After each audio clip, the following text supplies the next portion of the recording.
pequeno, cresci ouvindo as histórias que minha avó contava sobre o passado de Alta Floresta.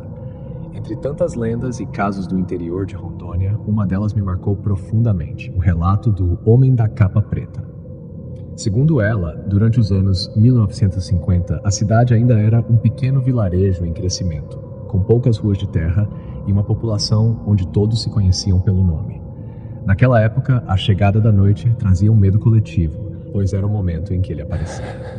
Minha avó sempre enfatizava que esse homem não era uma figura comum. Ele era alto, magro e vestia uma longa capa preta que arrastava no chão, coberta de poeira. Seu rosto ninguém conseguia ver claramente.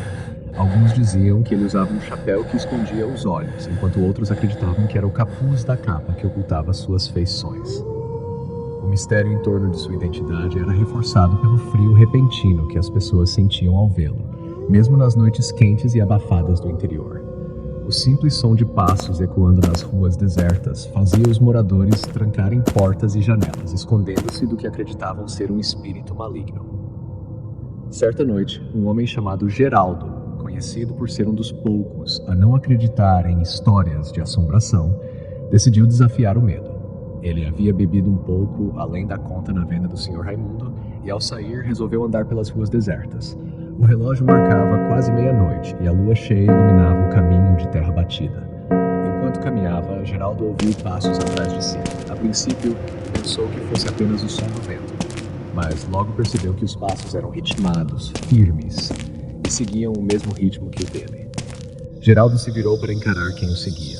Naquela hora, o homem estava parado no meio da rua, a alguns metros de distância, completamente imóvel.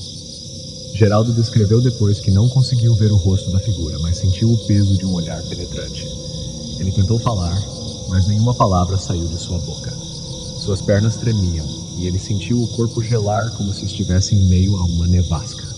O silêncio foi quebrado apenas pelo som do vento, que fez a capa do homem esvoaçar levemente. Ninguém sabe ao certo o que aconteceu depois. Alguns dizem que Geraldo desmaiou de medo e foi encontrado na manhã seguinte deitado na rua, ainda em estado de choque. Ele ficou mudo por semanas, incapaz de explicar o que havia presenciado. Quando finalmente recuperou a fala, contou que o Homem da Capa Preta não era apenas uma aparição, mas o espírito de um antigo juiz de Alta Floresta. Durante sua vida, o juiz havia sido conhecido por sua severidade e crueldade. Muitos juravam que ele condenou inocentes e tomou decisões injustas para beneficiar a si mesmo.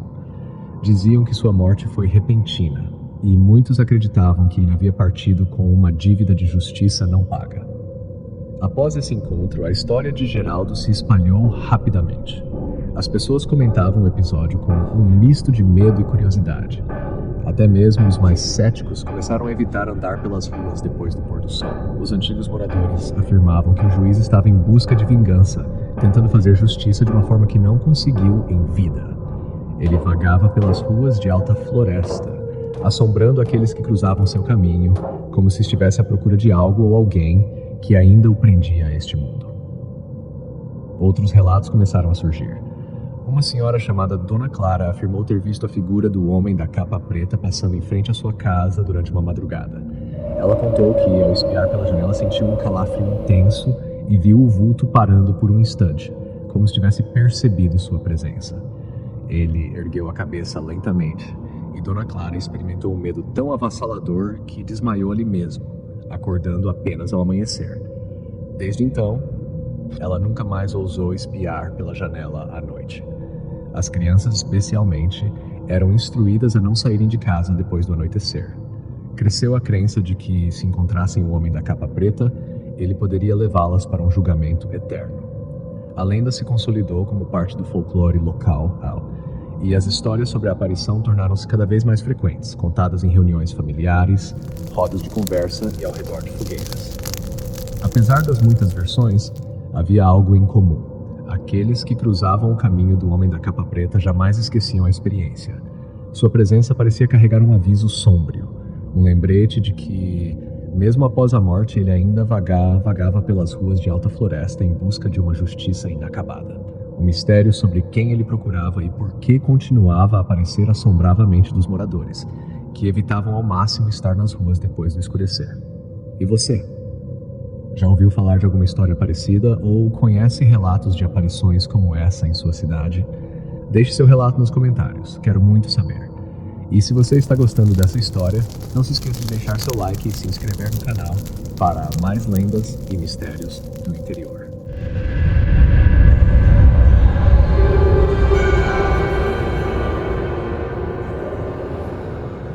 Meu nome é Dão e cresci ouvindo as histórias sobre o boto cor-de-rosa. Na minha infância, em Itacoatiara, não era raro ouvir pescadores contando sobre encontros estranhos e aparições misteriosas no Rio Madeira. As lendas sobre o boto sempre me fascinaram. Diziam que ele era um sedutor capaz de se transformar em homem para encantar as mulheres nas festas ribeirinhas. Nos últimos anos, porém, as histórias que circulavam pela cidade tomaram um tom mais sombrio, diferente das travessuras de um espírito brincalhão. Relatos falavam de algo sinistro, quase macabro. Tudo começou quando algumas mulheres começaram a desaparecer misteriosamente. No início acreditava-se que elas haviam deixado a cidade em busca de uma nova vida, algo comum na região. Mas logo, testemunhos de sobreviventes começaram a surgir, e suas histórias traziam calafrios. Elas descreviam encontros com um homem de aparência marcante, alto, bonito, com traços hipnotizantes. Mas havia algo profundamente errado. Seus olhos brilhavam em um tom vermelho, como se chamas dançassem em suas pupilas. A aparição desse homem era sempre precedida por uma neblina densa e um silêncio assustador que engolia os sons do rio. Dona Ivone, uma senhora respeitada na comunidade, foi uma das primeiras a compartilhar o que viu. Ela contou que estava lavando roupa na margem do rio Madeira, como fazia frequentemente, quando percebeu uma figura emergindo da água. Era um homem de cabelos negros e molhados, vestido com uma camisa branca rasgada. Ele caminhava em sua direção com passos firmes, enquanto seus olhos vermelhos brilhavam. Dona Ivone tentou correr, mas sentiu suas pernas ficarem pesadas, como se fossem puxadas por uma força invisível. Quando o homem estava a poucos passos dela, os olhos brilhantes fixaram-se nos dela. No desespero, ela conseguiu gritar e romper o encanto, correndo de volta para casa. Ao olhar para trás, o homem já havia desaparecido na neblina. Apesar da descrença inicial de alguns, outros encontros começaram a ser relatados, sempre com os mesmos detalhes. Um homem misterioso, olhos vermelhos como sangue, surgindo das águas e desaparecendo sem deixar rastros. A história se espalhou por toda Itacoatiara e as pessoas começaram a temer o Rio Madeira. Jovens evitavam sair sozinhas à noite e as festas ribeirinhas foram ficando menos frequentadas. Assim nasceu a lenda do boto assassino. Diziam que esse ser não era um boto comum, mas o espírito de um homem amaldiçoado. Segundo a história, muitos anos atrás, um pescador se apaixonou perdidamente por uma mulher que não correspondia a seus sentimentos. Enlouquecido pelo ciúme, ele a atacou e a afogou nas águas profundas do rio. Antes de morrer, a mulher lançou uma maldição sobre ele, dizendo que sua alma ficaria presa no corpo de um boto e que ele jamais encontraria paz. Desde então, o espírito vingativo desse pescador perambula pelo rio, seduzindo mulheres para arrastá-las às profundezas.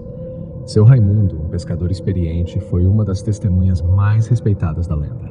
Ele relatou que, numa noite calma, enquanto pescava sozinho em seu barco, o ar ficou subitamente gelado. O rio, que até então estava sereno, começou a se agitar e uma figura emergiu das águas. Raimundo disse que o homem parecia flutuar sobre a superfície do rio, com os olhos vermelhos e um sorriso cruel. Apavorado, ele remou de volta para a margem o mais rápido que pôde e nunca mais pescou à noite. O medo se espalhou como fogo por Itacoatiara. Diziam que nas noites de lua cheia, o boto amaldiçoado ficava mais ativo, em busca de novas vítimas para arrastar as águas escuras. Até mesmo os mais céticos evitaram testar sua sorte. O Rio Madeira, antes sinônimo de vida e celebrações, tornou-se um lugar a ser respeitado e temido quando o sol se punha. E você? Já ouviu histórias como essa ou conhece alguém que tenha vivenciado algo parecido? Se sim, compartilhe seu relato.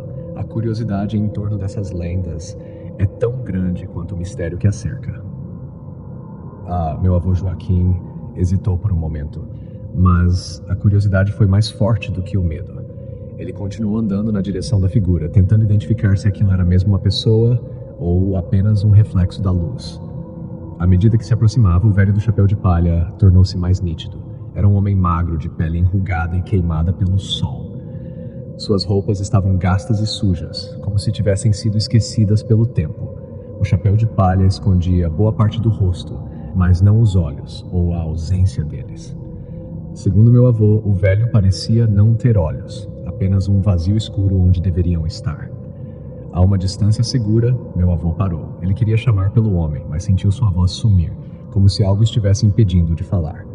O velho permanecia imóvel, apenas olhando fixamente para a ferrovia, como se estivesse observando o trabalho que tantas vidas já havia tirado. Então, lentamente, ele virou a cabeça em direção ao meu avô. O frio que tomou conta do lugar era inexplicável, mesmo na abafada noite amazônica. Meu avô descreveu a sensação como uma tristeza esmagadora, quase insuportável, que parecia vir diretamente daquele homem.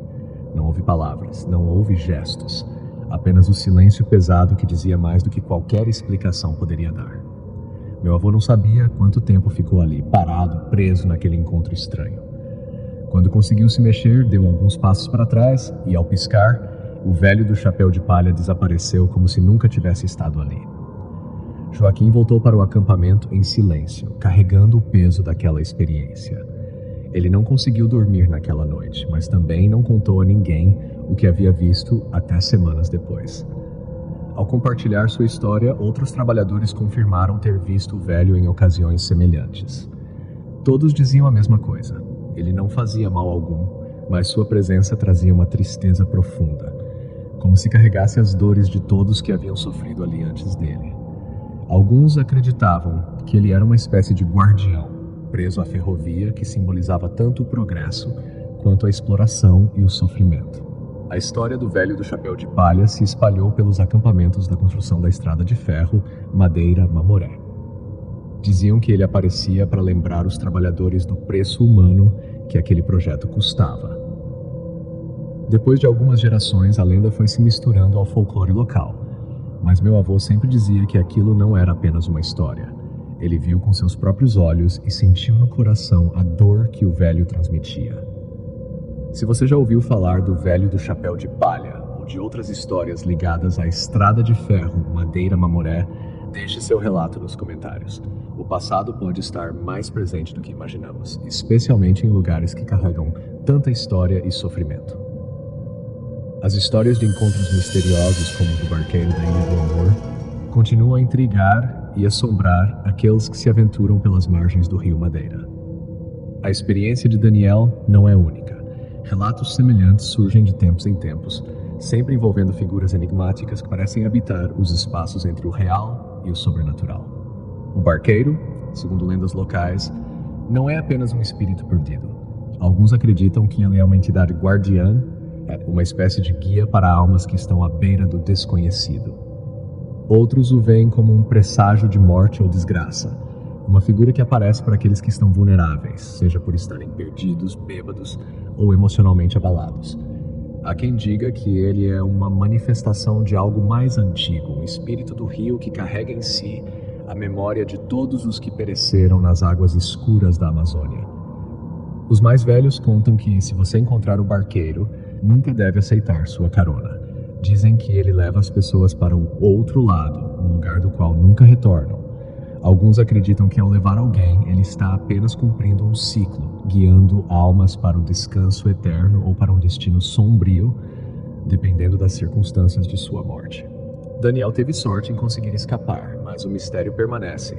Foi o barqueiro, um espírito benevolente, que o devolveu à margem, ou algo interrompeu o que poderia ter sido um destino fatal. Muitos pescadores e moradores locais evitam falar sobre o barqueiro, temendo atrair sua atenção. Mas as lendas persistem, transmitidas em sussurros nas noites à beira do rio. Se você já ouviu falar do barqueiro ou viveu algo semelhante, compartilhe seu relato nos comentários. Essas histórias, por mais incríveis que pareçam, ajudam a preservar a rica cultura e o folclore da região, enquanto nos fazem questionar os limites do que conhecemos e entendemos como realidade. Afinal, as águas do rio Madeira guardam segredos que talvez nunca venham à tona. E é melhor assim.